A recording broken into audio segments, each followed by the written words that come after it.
what's the secret, you want to know? People often ask me, they say, you blow the shofar, it looks like it's so easy to do. I'm huffing and puffing and red in the face and out of breath. The truth is, it is relatively easy, and it's worthwhile learning this, especially if you're not going to be able to go to shul this year and you do have a shofar, because it's all just technique. So the technique is you keep your lips closed and you force the air out. You force the air just through a slit in your lips, which then, obviously, your lips are against the mouthpiece of the shofar, which in itself is quite narrow. And it's because you're forcing the air through that narrow passage, that's what gives it the power and the velocity to come out on the other side, the amplifier side, as a loud sound. That's the technique of blowing shofar. The spiritual message behind it is profound.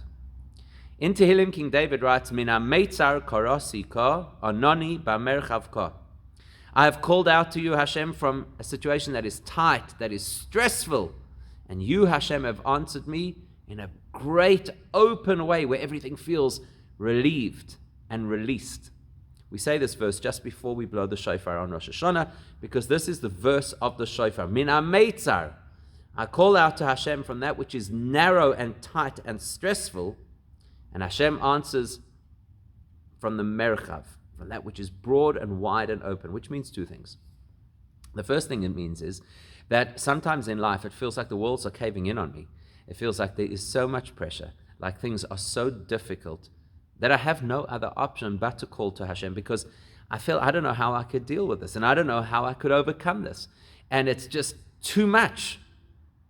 So it's at that moment that we have the humility to realize we're actually not in control. And we actually really need Hashem's blessing in our lives. So we call out to Hashem sincerely. It's what happened to the Jews in Egypt. It says, Vayitz'aku el Hashem min ha'avoda. They cried out to Hashem. Why? Because of the backbreaking slavery that they were subjected to. The walls were caving in on them, and that forced their voice. They brought out the essence of their connection to Hashem. How does Hashem respond? In a way that you could never have expected. A Jew living after his parents, grandparents, great-grandparents had been slaves in Egypt. If you would have told them that you're going to get out of Egypt, such a Jew would have said, you're crazy, it's never going to happen. Min ha-merchav, that kind of openness, that kind of freedom, that it's not going to happen. Yet when you cry to Hashem sincerely, el ha-merchav, it opens everything up. Hashem is capable of totally removing all of our stresses, literally in the blink of an eye. That's the first lesson of the shofar. The second lesson of the shofar is, where do I place myself in this picture? There are two attitudes that a person could take in life. The merchav attitude, hey, I'm a big deal. I have ideas.